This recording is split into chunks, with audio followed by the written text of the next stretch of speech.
الحمدللہ رب العالمین والصلاة والسلام علی سید المرسلین۔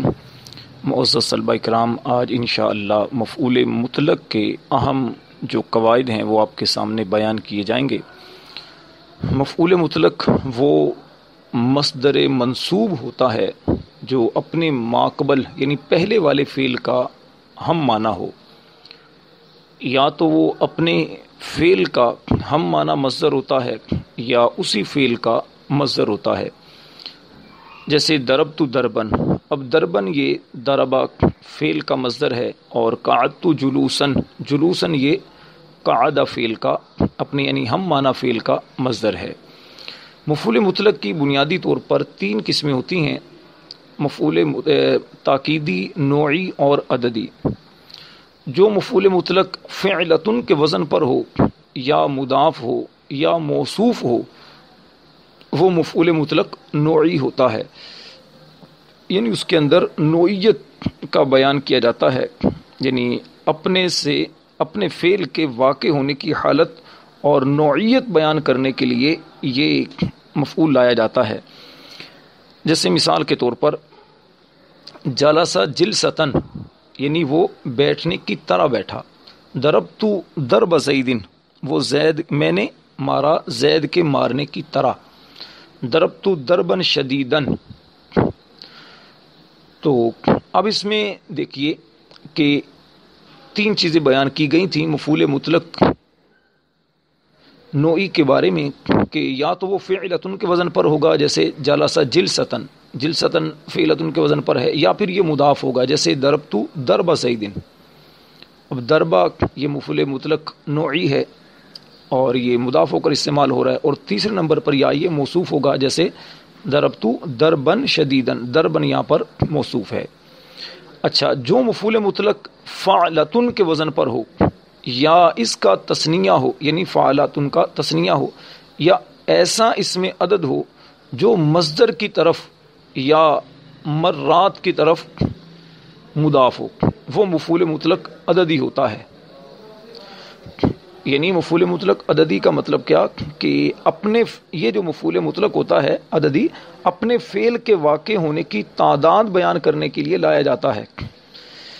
تو اس کے بارے میں بھی آپ کے سامنے چار چیزیں بیان کی گئی ہیں کہ یا تو یہ مفعول مطلق جو ہے فعلتن کے وزن پر ہوگا جیسے اکلت اکلتن، فعلتن کے وزن پر، یا اس کا تثنیہ ہوگا یعنی فعلتن کا تثنیہ یعنی اکلت اکلتین فعلتین، یا پھر ایسا اس میں عدد ہو جو مصدر یا تو مصدر کی طرف مضاف ہو جیسے اکلت ثلاث اکلاتن، اور یا پھر چوتھے نمبر پر یہ ہے کہ یا یہ مصدر جو ہے مرات کی طرف مضاف ہو جیسے جاء زید اربع مرات، اب یہاں اربع مرات کی طرف مضاف ہو رہا ہے۔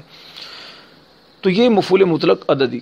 اور تیسری قسم ہے مفعول مطلق تاکیدی، یعنی جو مفعول مطلق ان دو کے علاوہ ہو وہ مفعول مطلق تاکیدی کہلائے گا۔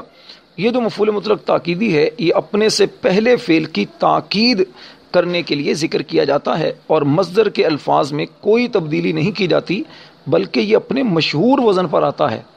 جیسے مثال کے طور پر نصرت نصرن یا لاعب الحسن ملاعبتن فرحت فرحن وغیرہ، یہ مفعول مطلق تاکیدی ہے۔ اچھا، اس کے چند ایک اہم قواعد وہ بھی ذہن نشین کر لیں کہ مفعول مطلق جو ہے یہ ہمیشہ منصوب ہوتا ہے، جیسے کہ اگر آپ گزشتہ مثالوں پر غور کریں گے تو مفعول مطلق جو ہے وہ منصوب ہے، اور کبھی مفعول مطلق محذوف ہوتا ہے۔ مفعول مطلق تو معذوف ہوتا ہے لیکن اس کی صفت ذکر کر دی جاتی ہے، جیسے اذکر اللہ کثیرن۔ اب کثیرن سے پہلے جو مفعول مطلق وہ محذوف ہے، یعنی ذکرن کثیرن، اذکر اللہ ذکرن کثیرن۔ اذکر یہ جو فعل ہے تو اس کا ہم معنی مصدر، اس کا جو مصدر ہے اسی کا ذکرن، اس کو حذف کر دیا گیا اور اس کی صفت کثیرن ذکر کی گئی۔ اچھا، بعض مفعول مطلق کے افعال جو ہیں وہ ہمیشہ معذوف ہوتے ہیں، جیسے سقین، یہ اصل میں تھا سقاک اللہ سقین، اب سقین ذکر کر دیا، اس سے پہلے سقاک اللہ یہ محذوف ہے تو سقا جو فعل ہے اس کو حذف کر دیا گیا۔ اسی طرح حمدت اللہ حمدن، یعنی صرف حمدن کہہ دینا یا صرف شکرن کہنا، یعنی شکرن اصل میں تھا شکر تو شکرن. تو ان چیزوں کو اچھے انداز سے ذہن میں رکھ لیا جائے. اسی طرح مفعول مطلق کے بارے میں ایک دو اور باتیں بھی اہم ہیں. ایک بات اہم یہ ہے کہ کبھی جب قرینہ پایا جائے تو مفعول مطلق سے پہلے فعل جو ہے وہ حذف ہو جاتا ہے. اب کبھی تو یہ فعل عامل جو ہے مفعول مطلق کا جو فعل ہوگا یہ عامل ہوتا ہے, کبھی تو یہ حذف اس کا کرنا جائز ہوتا ہے اور کبھی حذف کرنا واجب ہوتا ہے. جب فعل محذوف پر کوئی قرینہ موجود ہو تو اسے حذف کرنا جائز ہوگا. جیسے کسی آنے والے سے آپ نے کہا خیر مقدمین, تو اس سے پہلے قدیمتا فعل یہ محذوف ہوگا. اصل عبارت یہ ہوگی قدیمتا قدومن خیر مقدمین, یعنی قدیمتا جو فعل یہ حذف آپ نے کر دیا اور قرینہ اس بات پر سامنے والے کا آنا. آپ نے خیر مقدم کہتے ہیں نا, خیر مقدم ہم آپ کا کرتے ہیں اردو میں اگر آپ کہتے ہیں تو اس کا مطلب یہ ہے کہ آپ کہتے ہیں یعنی آپ کا آنا ہے, آپ کے آنے پر ہم آپ کا خیر مقدم کرتے ہیں. تو یہ فعل حذف کر دیا آپ نے قرینے کی وجہ سے. اور فعل کو حذف کرنے کی وجوبی صورت وہ یہ ہے کہ مفعول مطلق کے فعل کا وجوباً حذف دو طرح ہوتا ہے. ایک تو سماعن, دوسرا قیاسن. سماعن یعنی کا مطلب یہ ہوتا ہے کہ جس مفعول مطلق کے فعل عامل کو ذکر کرنا اہل عرب سے اصلاً سنا ہی نہ گیا ہو, وہاں اس کا حذف کرنا سماعن واجب ہوتا ہے. یعنی کچھ ایسے جگہ ہوتی ہیں کہ جہاں اہل عرب لازمی طور پر اس کے فعل کو حذف کرتے ہیں. ایک دو مثالیں تو میں نے آپ کو دی تھیں, جیسے سقین یہ اصل میں سقاک اللہ سقین تھا. اس طرح راعین یہ اصل میں رعاک اللہ راعین ہے. خیبتن یہ اصل میں ہے خواب الرجل خیبتن. اس طرح جدعن یعنی جدع جدعن. اور اس طرح عجبن یعنی عجبتو عجبن. اچھا, قیاسن وجوب کے حذف ہونے کا مطلب یہ ہے یعنی قیاسی طور پر کبھی فعل کو حذف کرنا واجب ہوتا ہے. اس کی ایک صورت تو یہ ہے کہ اگر فعل محذوف پر قرینہ پایا جائے اور قائم مقام, قرینہ اور قائم مقام دونوں پائے جائیں, تو وہاں پر مفعول مطلق کے فعل کا حذف کرنا یہ قیاسی طور پر واجب ہوتا ہے. یعنی یہ قاعدہ ہے. اس کے بھی چند خاص موقع ہیں, چند خاص جگہ ہیں.